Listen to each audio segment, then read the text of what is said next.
All right, live in 5, 4, 3. Good afternoon and welcome to this special edition of the Project 2049 Institute Strategic Competition Webinar Series. Today, we're truly honored to have as our special guest the ranking member of the House Armed Services Committee, Congressman Adam Smith. Congressman Smith has represented Washington State's 9th Congressional District since 1997. He's had many impressive career titles: prosecutor, judge pro tempore, youngest state senator in the country way back in 1991. But my favorite is recreational soccer coach. And I have previously heard him discuss some of his coaching philosophies, which are in Adam Smith style, direct and to the point. Mr. Smith is one of the most clear-eyed and thoughtful leaders in Congress on national security and the Indo-Pacific in particular, from strategic competition with communist China to Taiwan remaining democratic and free, and from the vital importance of strengthening our allies and partners to appreciating that deterrence, not provocation, is the objective. Congressman Smith's reputation for thoughtful, common sense governance is well known. We look forward to this important discussion of how the 118th Congress will shape U.S. Indo-Pacific policy. We're also pleased to welcome Mr. Komei Izuzaki, Japan Chair Fellow at the Hudson Institute, as an expert panelist to provide reactions, comments, and/or questions after the discussion between Chairman Schriver and Congressman Smith. But before we get things started, I've got a couple of administrative announcements to make your viewing experience the best possible. And here they are. There are 2 ways to participate in today's live Q&A discussion. Number 1, you may send questions directly to ask@project2049.net. That's ask@project2049.net. If you RSVP'd to the event, we sent an invitation reminder from that email just a few minutes ago. You can respond directly to that email with your questions if you wish. If you have a YouTube account and are watching this stream on Project 2049's YouTube channel, you can submit questions in the YouTube chat box, and our team will collect them and send them to our moderator, Jen Hong. Please include your name and affiliation when submitting questions. Questions with names and affiliations are prioritized. And with that, ladies and gentlemen, let's get going. It's my pleasure to introduce the chairman of the Project 2049 Institute, the Honorable Randy Schriver. Randy, the floor is yours.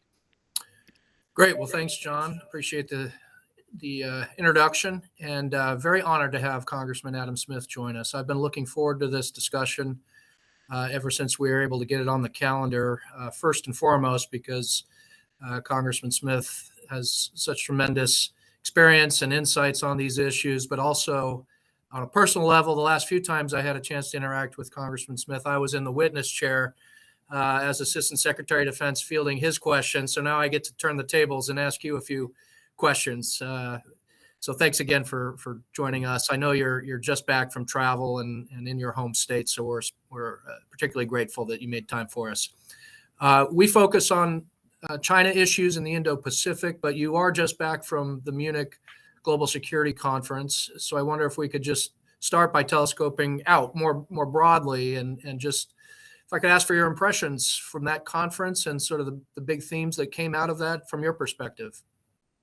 Sure. Well, obviously, Ukraine is the focus, the war there, getting support to Ukraine. But I think it's really important to recognize that is all very connected to the Indo-Pacific discussion in that broader conversation. And it is sort of, certainly the bulk of the conversations at Munich were about what's going on with Ukraine, how can we support Ukraine, what's going on with Russia. But interlaced into it were discussions of the role China will play and of the Indo-Pacific theater. And I think that's the easiest way to look at all of these issues, really, is sort of the biggest global development is the rise of China, but also the direct way in which China and Russia and Iran and to some degree North Korea are now challenging what we think of as the rules-based international order. They are not being shy about the fact that they have their objectives, certainly focusing on a more autocratic approach to governance. But the key is they want to reduce the power and influence of the United States and our allies. And they are focused on that many different spheres in many different places, and that Russia and China have a great deal in common on, as does Iran and North Korea. They'd love to have us out and gone. And our response to that basically is partnerships and alliances. And that was really on display in Munich. All of the alliances and partnerships that have been built up in the last year since the invasion by Russia of Ukraine, and a lot also has happened in the Indo-Pacific. Japan, the announcement they're going to make, I think, in the next couple of weeks on a massive increase in the defense budget.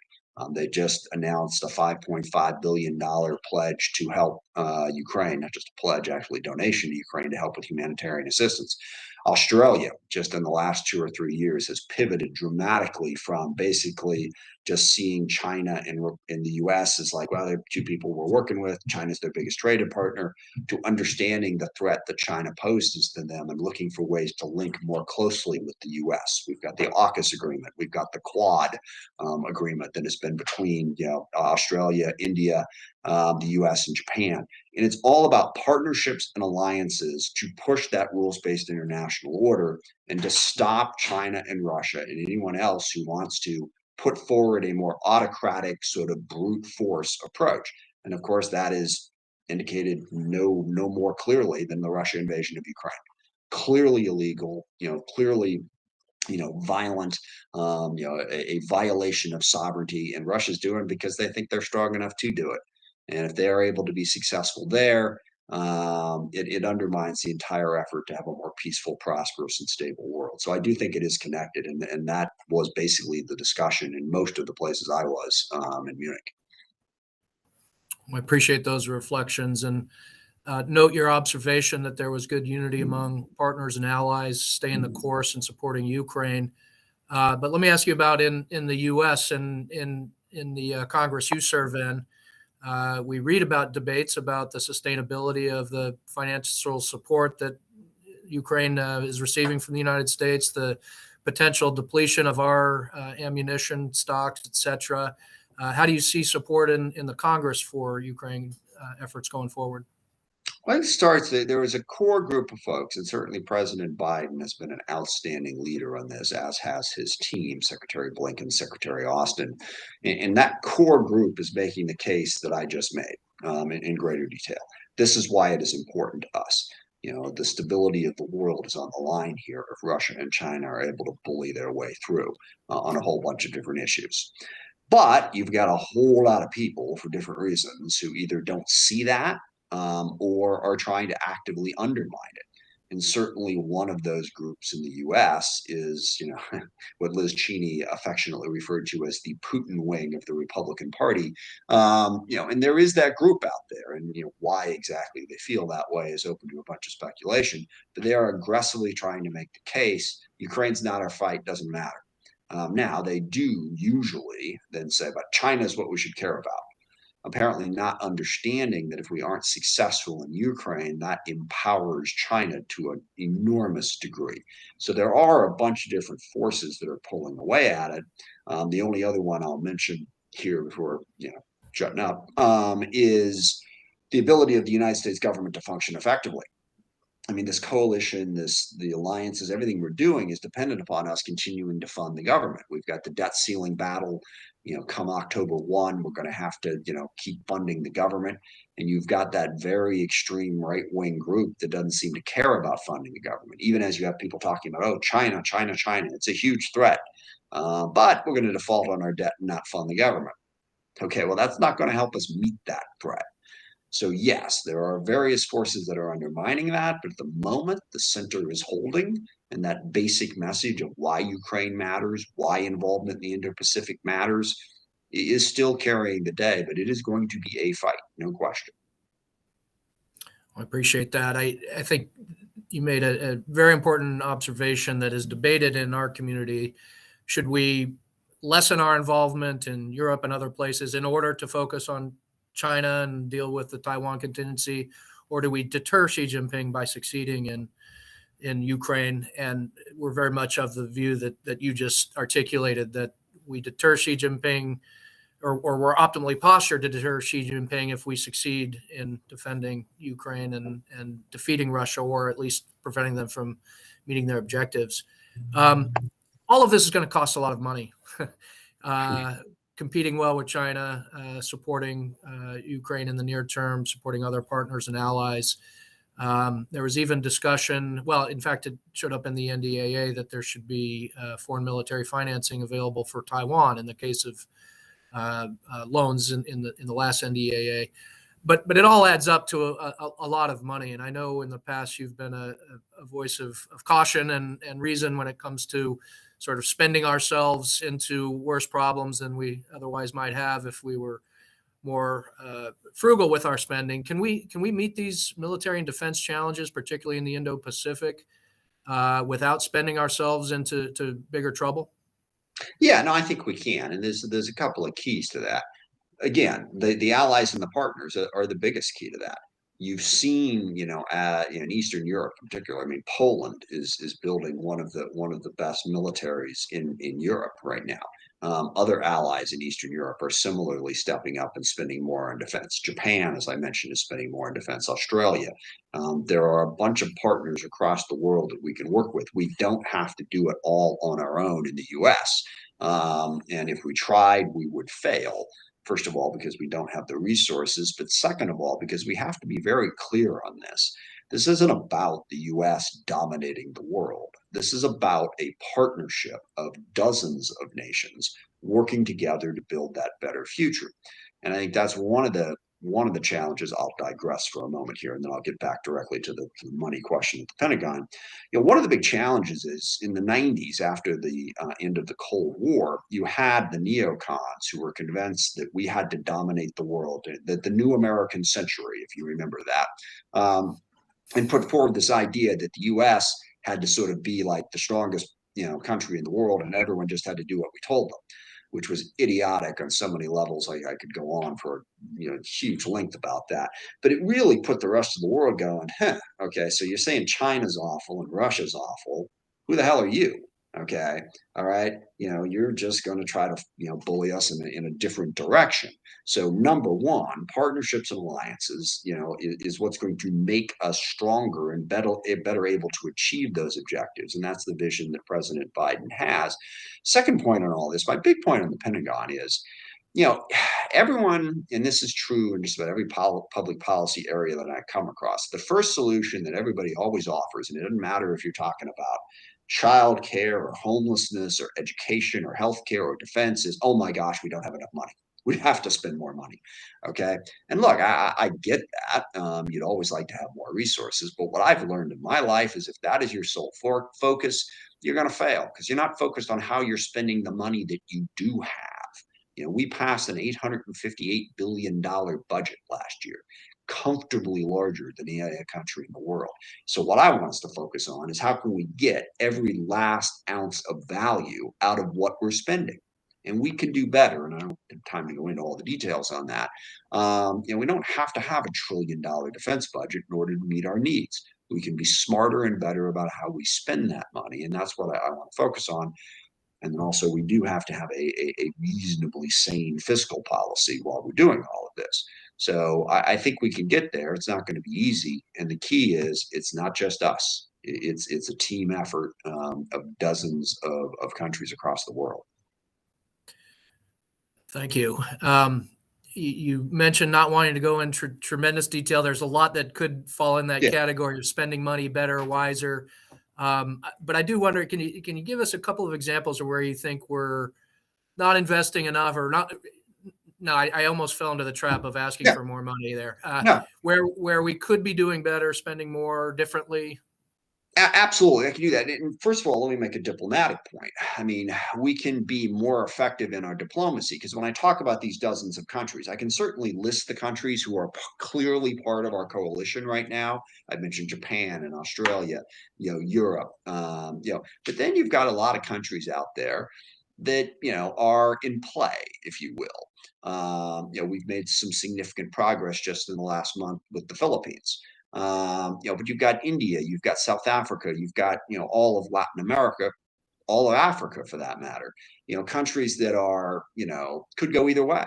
They work with China, they work with Russia. So using diplomacy to broaden that support group in a whole bunch of different ways will be key. On the defense piece, Ukraine has taught us some pretty clear lessons here. And I sum it up. It's all about information systems, drones, missiles, counter drone, and missile defense. All right. Can you see the enemy before they see you? And can you have a secure information loop to find, fix, and finish your target? And that's about having the best information systems out there. And then also having those drone, and missile and counter missile and counter drone technologies. Okay. We need to get better at using that. AI is going to be part of this. But you get into a fight, it's like, can you jam their systems? Okay. Can they jam yours? That's where so much of it is. In the past, you can go back to the 1991 Gulf War as the way the world used to be. Basically, mass a huge amount of firepower in one place and rain it down upon your enemy. Okay. That's what we did.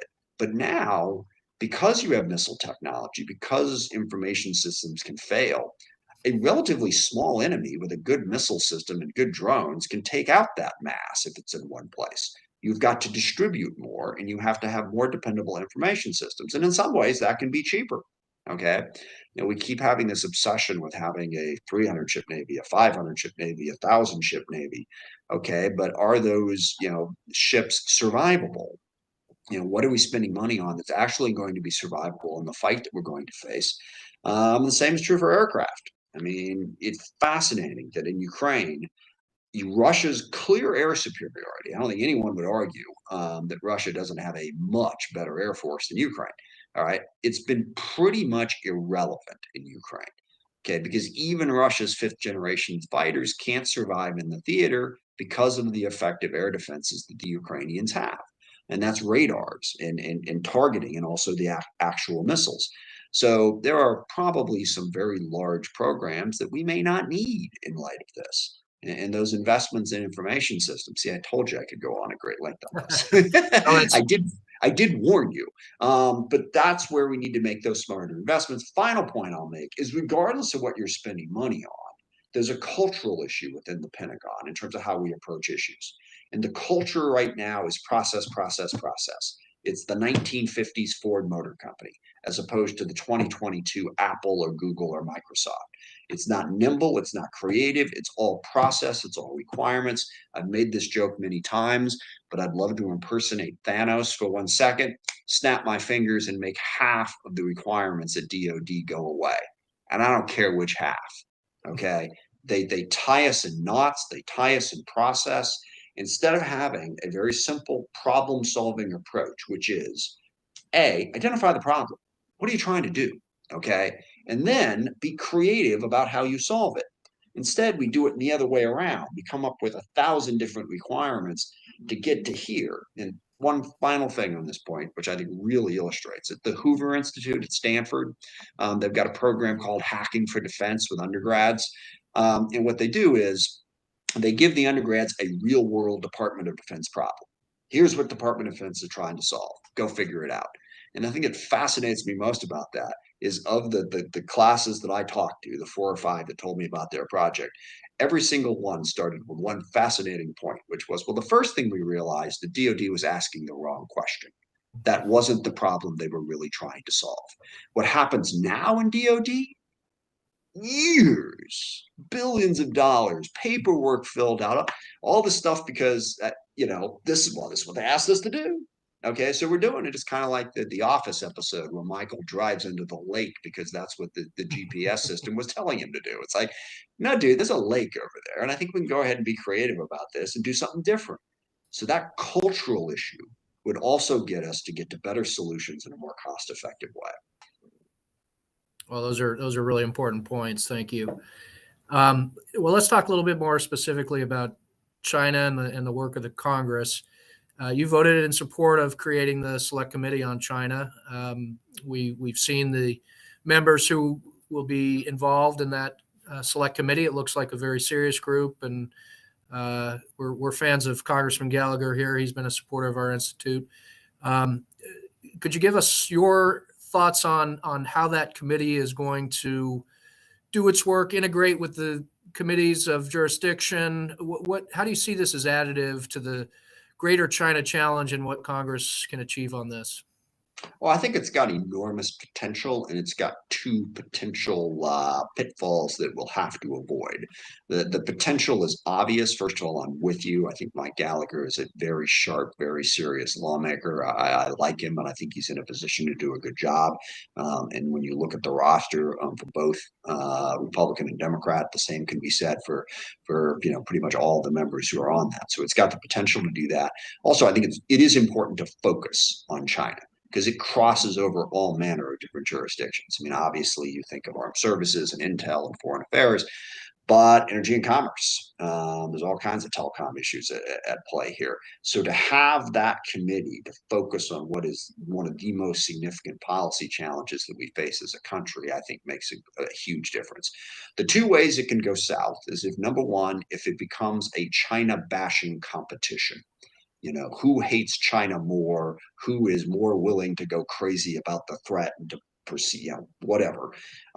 Because the other piece of this that we always have to keep in mind, in fact, I did an interview when I was in Munich with one of the European broadcasters, and the last question they asked me is, what's your vision for U.S., for the U.S. policy in China, in one word. She said I couldn't do it in one word, but I said, peaceful coexistence. I did it in two. And ultimately that needs to be the goal. China is not going anywhere. Okay. They are a global power, and they're going to be a global power long after I'm gone. Okay. We have to figure out how to coexist with them, not how to dominate and destroy them. And I worry that this competitive enthusiasm is going to be, we have to cut them off. Look, we're still the largest trading partner with each other. All right. We still owe China a ton of money. We still borrow money from them, and they'd like us to pay them back. So if it just becomes no, China's a bigger threat than you think it is competition, then it will fail. And that, I think, is the biggest challenge. And then the second one is the jurisdiction issue that you raised. They don't actually have any jurisdiction. And every committee of jurisdiction, like the Armed Services Committee, is going to be watching this. And whatever this committee comes up with, they're going to have to implement it through us. So they're going to have to maintain those relationships with all those different committees that will ultimately implement their ideas. Now, like I said, I have an enormous amount of faith in Mike, smart guy. He's got a really good committee. So I think it can work, but it might not. So we'll see. Great. Well, thank you.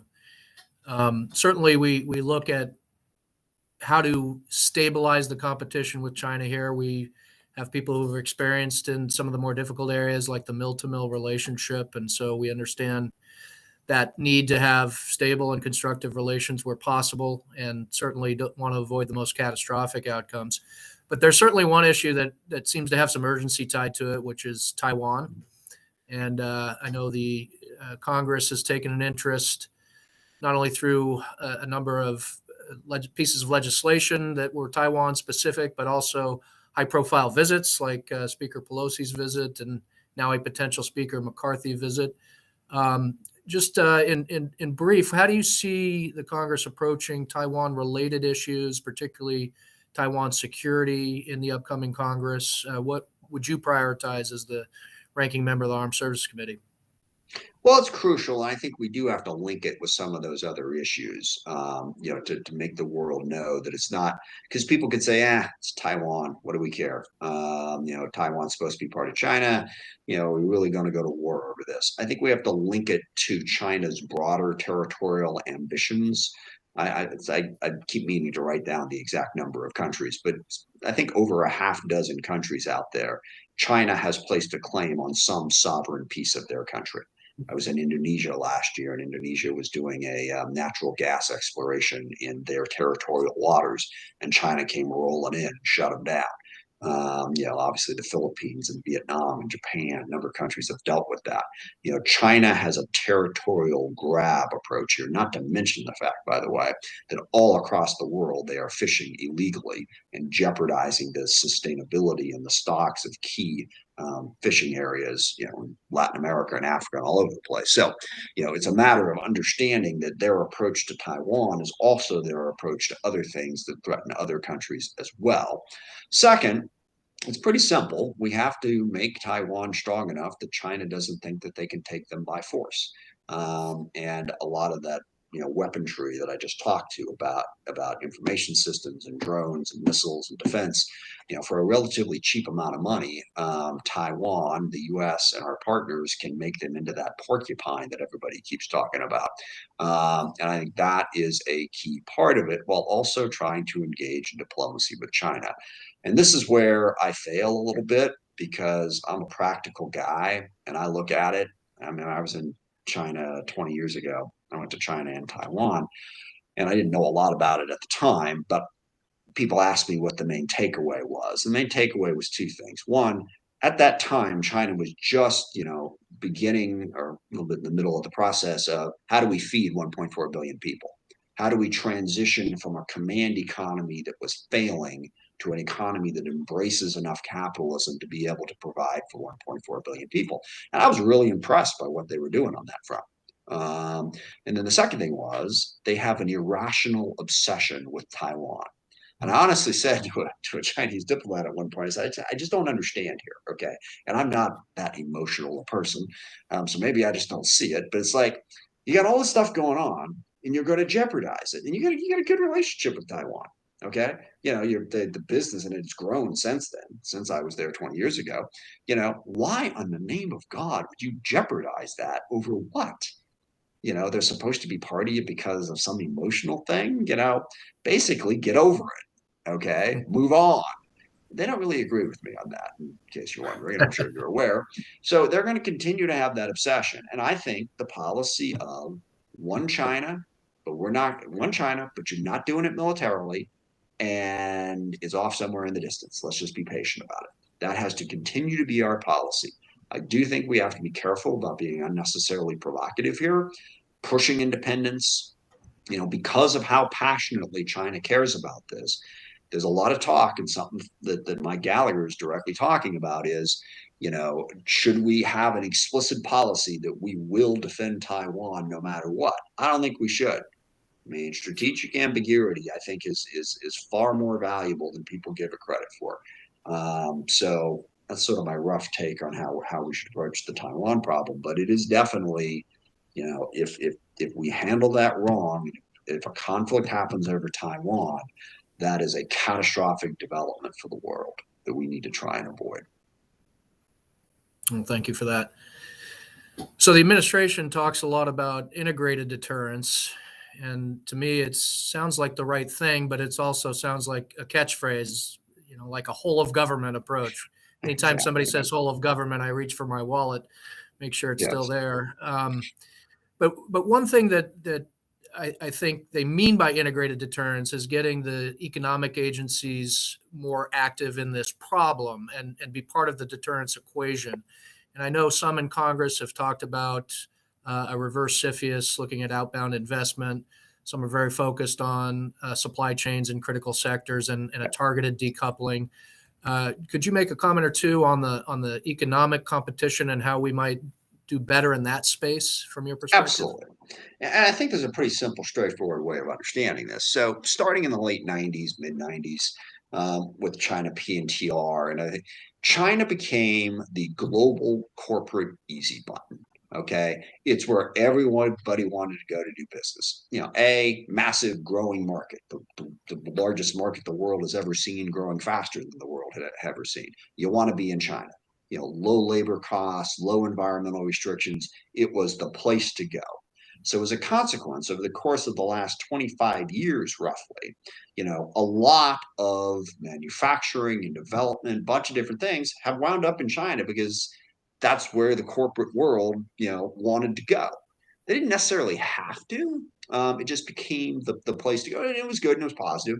But there are other options. So the easiest way to think about this, it's not about, we're going to stop doing anything with China. It's about giving ourselves greater diversity, greater options. There are other places where these things can be done. Just take one example, the processing of rare earth and strategic minerals. We can generate them. They're almost all processed in China. Let's start looking for other places to process them. And that means, yes, looking at countries like, Vietnam, India, Malaysia, Latin America. We need to, and this is happening, and you know this better than I do. There are a lot of corporations I won't throw anecdotes at you here, but that, used to do it in China, now they're doing it in Mexico. They're doing it in Vietnam. Not all of it, but we are beginning to see that diversification that is so crucial. We're seeing it in the U.S. for that matter. The CHIPS Act is about improving our ability to do domestic production. That will be a part of it. The idea that we're going to be able to make it all in America is wrong. Again, it's about those partners. Some of them can be done in Europe, some can be done in the Middle East, Asia, Africa, Latin America. There's all kinds of places that we can develop some of the things that right now we are overly reliant on China for, and it is starting to happen. So that's what's going to happen to get us, so that we're not as dependent upon China. But we're also not fantasizing about some world where China isn't still a major player in the global economy, because they're going to be a major player in the global economy. Let's just eliminate some of the absolute choke points. Appreciate that. We are close to transitioning to our guest from Japan, and you have mentioned some of the recent developments in Japan. So I want to ask my last question on something our guest might not ask related to Japan, which is, for a long time, the thought of Japan increasing defense spending, going for offensive capabilities, even if it's called counterstrike, doing things that are more closely related to planning, related to a Taiwan contingency. There would have been a time not long ago that people would have said that's provocative or that could be destabilizing. I know you have a lot of experience on Japan as part of the caucus, and you've looked at it from the perspective as an important alliance. What are your comments about the trends and those concerns that maybe some people even still have about the trajectory Japan is on? Well, a couple. First and foremost, to our friends in Japan, I just want to say thank you. The way Japan is organized and stepped up as an economic partner. Rahm Emanuel is a good friend. He's told me a lot about some of the trade agreements that have been or trade disputes that have been resolved in the last couple of years. The economic partnership has never been strong. A lot of people don't realize that Japan, I think, might be the largest, foreign direct investor in the United States. It is a tremendous partnership, and now we're seeing what they're doing on the military side to step up their defense, but also crucially working as a partner and ally with the other nations, with India, Australia, and all those other places I've been mentioning that we want to build better relationships with. Our relationship with Japan is now one of the most important. And as far as the people who are, for 70 years now, the notion was Japan was going to be a pacifist nation and not engage in, military things. I think basically, everything's true until you wake up one morning and it's not. And you got to be ready for those pivot points and for those transitions. Japan today is an entirely different country, as many countries are, than Japan back in 1945 when we decided, and Japan decided, that they wanted to take a more pacifist approach going forward. Things have changed. Japan has changed. They are on the right trajectory now. And that partnership is incredibly valuable. So I do have to run. I have to jump on a caucus call, as a matter of fact. But thank you very, very much. I love the work you're doing, and happy to work with you on it going forward. Great. Thank you so much, Congressman. Thank you. Bye now. Bye. I'm going to invite my colleague, Jennifer Hong, to step in.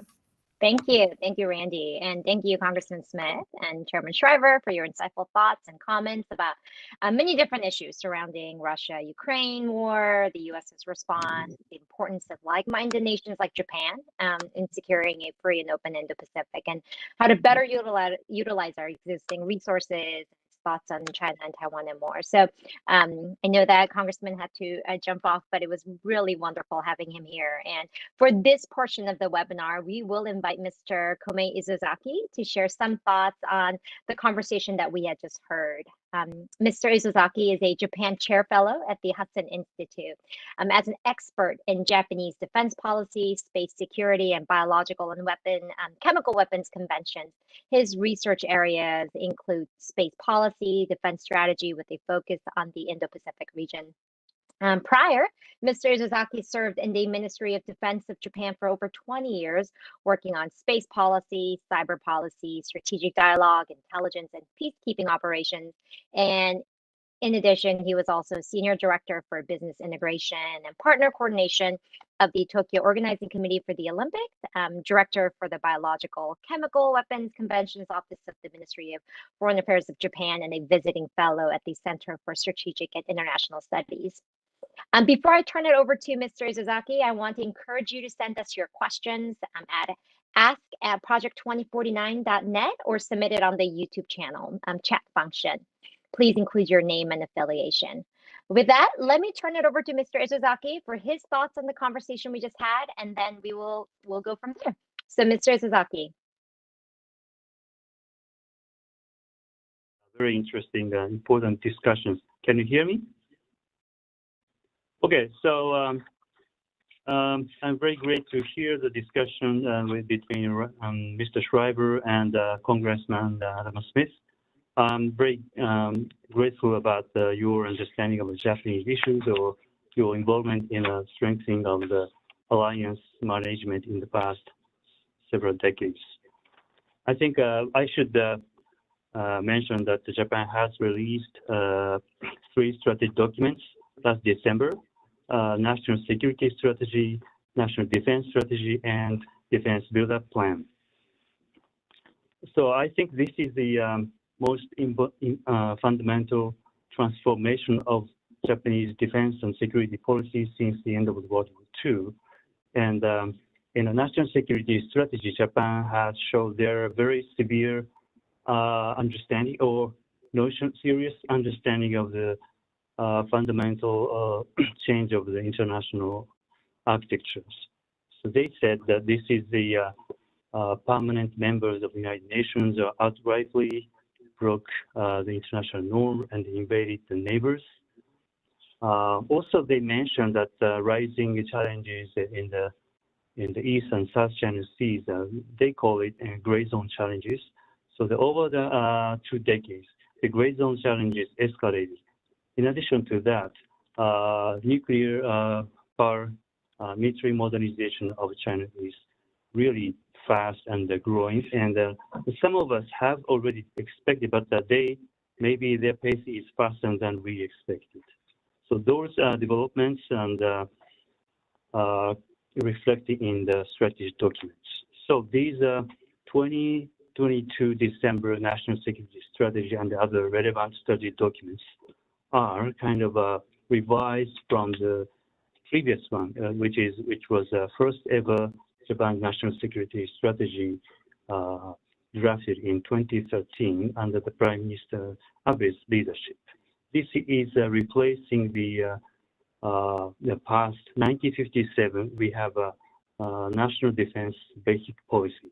So this is replacing National Basic Defense Policy, but the National Security Strategy is much more broader and deeper in the contents. So they are expanding from the covering the defense, diplomacy, the economic and disarmament, cyber securities, many other issues in the connecting all other security relevant arenas. So in these security policies, I think that I can point out maybe 2 parts which are relevant to today's discussion is the counter-strike capability and also the doubling of defense budget, of course, and also establishment of permanent joint headquarters, PJHQ. So those are very relevant to responding to the challenges in the world. So counter-strike capability is they mentioned about purchasing the Tomahawks in the meantime, but in the long run, Japan will going to have a domestic capability to produce those capabilities. So those are fundamental departure from the past defense policy, but still we should be reminded that Japan is still exclusively defense-oriented defense policy. But in these defense-oriented policies, the way of responding should be more faster, more agile, and more maybe robust in some times. So those are reflected in the counter-strike capabilities, or the maybe cybersecurity arena as well. So those are the areas that Japan should work with US and other partners. And so to to operationalize those challenges, I think establishment of a permanent joint headquarters is very important. However, we have a lot of challenges to be overcome, not just the budget, but for example, if we work with the U.S. forces, Japan, or U.S. forces operating in these areas, my understanding is that United States forces, Japan, is not a combatant commander like U.S. forces in Korea. So to operationalize the bilateral or multilateral issues, we need to discuss also how we structure the Japanese joint headquarters, also the U.S. forces, Japan, or possibly the U.S. Indo-Pacific may create a new counterpart for the Japanese new joint permanent headquarters. So those are the maybe operational challenges. Also, in terms of the working with allies like Australia, Republic of Korea, and the Philippines. So recently, I'm glad to see that the U.S. and Japan are working with the Philippines, visiting more Philippines-U.S. agreement on more access agreement, more military operations, because the Philippines is the southern part of the first island chain, which is maybe the first line of defense against some countries on the Asian land. So those connecting the allies, operationalizing the alliance networks is a strength of the United States and its allies. So my question in the audience or in the participant is that how we can see these challenges in the U.S. side, and including those are not just the military, but the civilian architecture is important to work with them. So what will be the challenge we are facing? How we can overcome? I think public support is enough. We have a lot of public support. I think bipartisan in the U.S., even in Japan, most of Japan supported the new strategic directions last December. Compared to the first Japanese new national security legislation several years ago, there was some protest in Japan, but this time there's no protest. I think so there will be significant support to the new directions, and also I think we are also supported by the United States. Thank you. This is my first remarks and question. Thank you so much for your thoughts on Japan's operational challenges and just the importance of allies and working together with allies and navigating the China challenge. We will now transition into the live Q&A portion. We have questions coming in, so I will go ahead and start the Q&A. The first question is from Russell Xiao from the Global Taiwan Institute. In regards to Representative Smith's comments about the need to make Taiwan strong enough to deter China's use of military force, what are Chairman Schriver's thoughts on the utility and need of providing FMF grants to Taiwan versus only the loans that had been appropriated in the recent Consolidated Appropriations Act? Well, thanks, Russell. I'm all for devoting resources to strengthening Taiwan's defense, but I think the fact of the matter is the FMF tool in the form of loans is not likely to be leveraged because our friends in Taiwan are wealthy enough to invest through the FMS channel or direct commercial sale channel. The issue there is really, we may have lingering differences over what the priorities are, what procurement priorities should be. And so no matter the particular vehicle for security assistance, I think the more fundamental question is coming to a meeting of the minds with Taiwan on what those priorities should be. And to me, it looks as though we, the United States executive branch, is very focused on a counter-invasion scenario and trying to put some urgency behind those requirements and the specific capabilities to address that one scenario, the very dangerous scenario, and willing to divert resources away from legacy platforms and things that might be useful in the day-to-day counter-coercion efforts. Our friends in Taiwan are dealing with coercion every day and are very much interested in being able to meet that coercion challenge with intercepts and presence. And so I think narrowing that gap is more important than finding the particular vehicle or platform for security assistance. But look, if the Congress is able to say this is important enough, not only for Taiwan, but more importantly for U.S. security interests, for Taiwan to have additional capabilities, we think it's so important that we will be part of the funding ourselves, then I'm for it.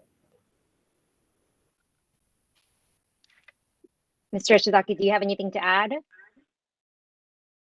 Yes, Taiwan is a very important country, and not just my personal opinions. In the national security strategy, they mentioned Taiwan is an extremely important partner and a precious friend.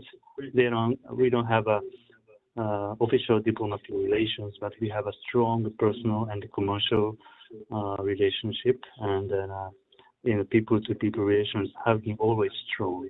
And as the former Prime Minister mentioned, defense of Taiwan is defense of Japan in many cases.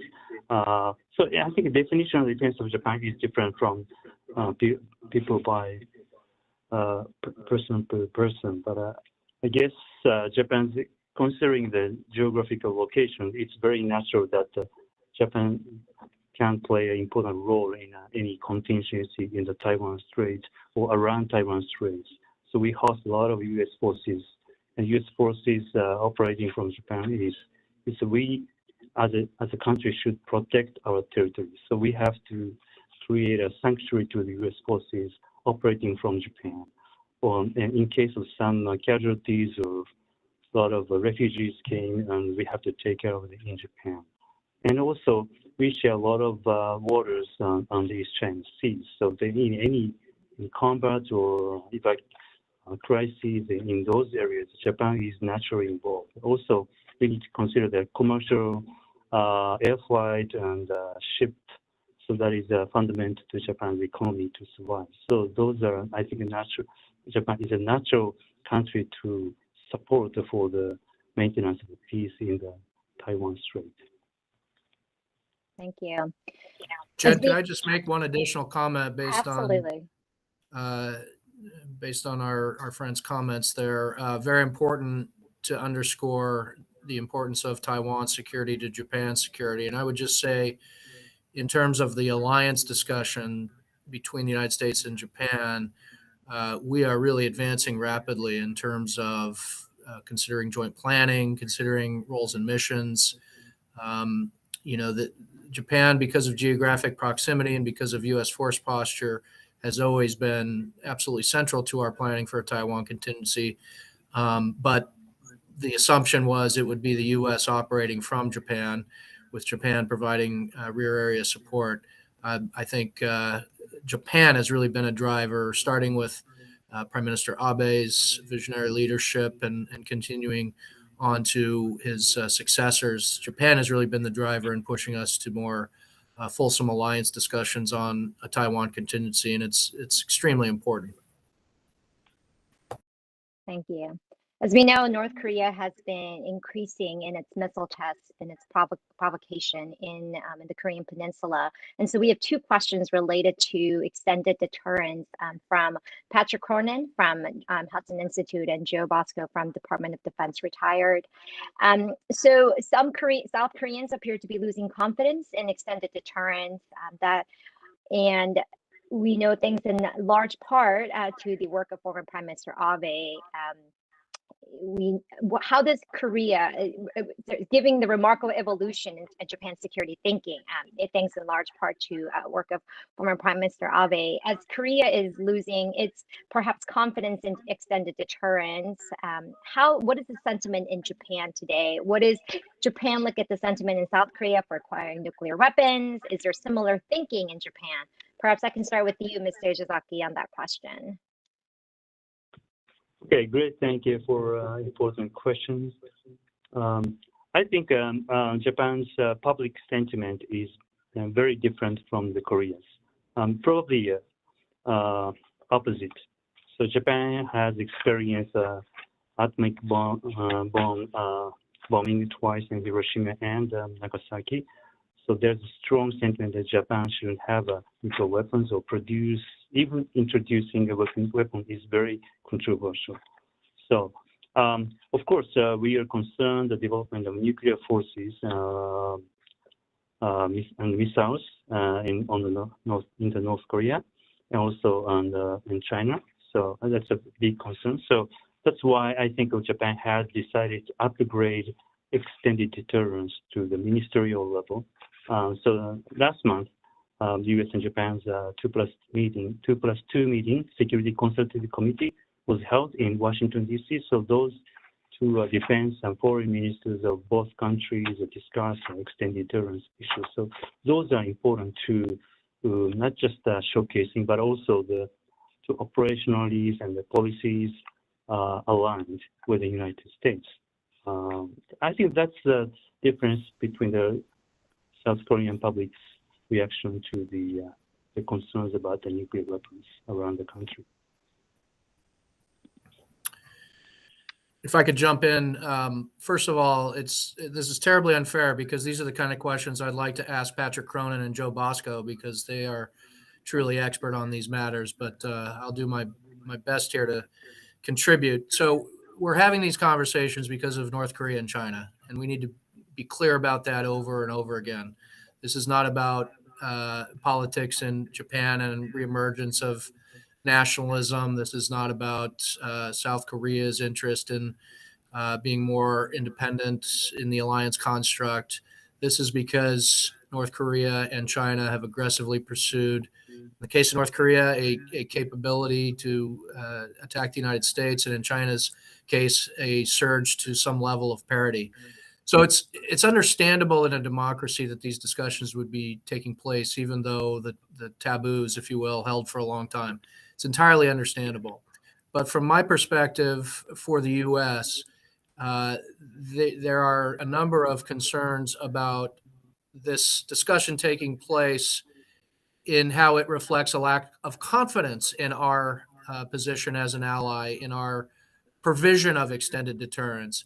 If we are ignoring those requests for greater detail and underscoring confidence in extended deterrence and leaving South Korea and Japan no choice or feeling as though they have little choice, that's on us. If we make all that clear and try to improve the technical aspects of extended deterrence and underscore the political commitment, and they still make choices along those lines and fully aware of second and third order effects like horizontal proliferation, well, then, we'll have to consider that at the time that those decisions are reached. But again, for us, the conversation is really two parts. One is the technical aspects. How does this actually work in practice?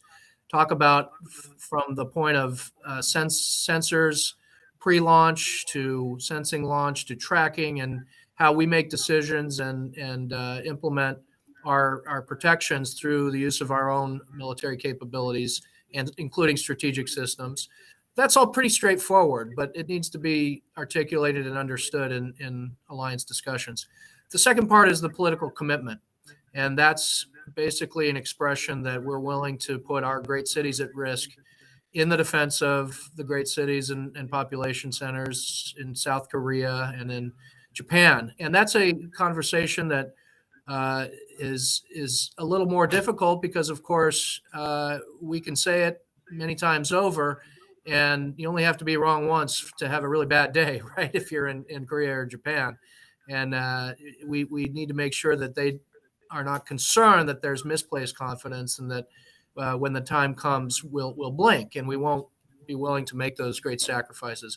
I think the fact that we have forces forward deployed, we are at risk already with the positions we've taken in the defense of our alliances, and the fact that we are working on the North Korea problem and the China problem every day in ways that raise risk, I think should lend some higher degree of confidence among our partners here. But I'm encouraged that these discussions are taking place, even though they're forced on us by North Korea and China. And by the way, I'm encouraged that things are happening in a trilateral context too. I know something that both Patrick and Joe have worked on over the years. We just had a trilateral missile defense exercise involving the United States, South Korea, and Japan, which is extremely important in response to North Korean recent provocations and, frankly, the path that China's on as well. Thank you. This will be the last question from our YouTube watcher. I know that we talk a lot about the difference between the CCP and China as a nation, and we want to differentiate that, the CCP being the malicious actor, the actor that's causing many of these issues that we talked about today. What institutions in the United States and Japan are still good to engage to reach the people without empowering the party mechanisms? I'll start with you, Mr. Izuzaki. Yeah, I think China,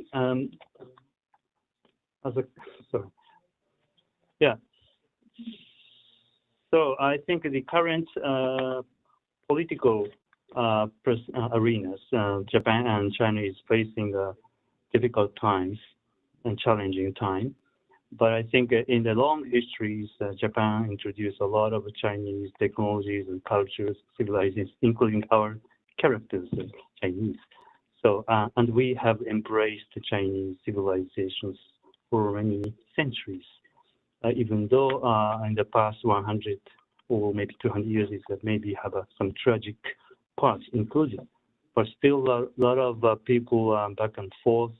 Because of the COVID, some of the back and forth is reduced to a significant degree. But I think in the short term, I think they will resume our connections. So a lot of students and visitors came to Japan from China. I think China is the biggest number of foreigners in Japan, next to South Korea and Taiwan. So I think people-to-people relations is important. So even though we have to maintain deterrence and we have to have some political settlement or crisis management for some cases, but I think we should encourage people-to-people relations.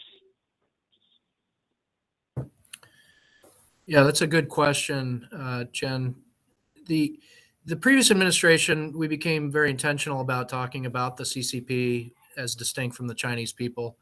And I remember the day that the spokesperson at the Chinese Foreign Ministry went to the podium and said, despite your attempts, you will never separate the CCP from the people of China. And that's when we all knew, oh, we got their attention now, because the CCP is afraid of their own people. And they're afraid of dissent. They're afraid of the people finding other models of governance and lifestyle more attractive.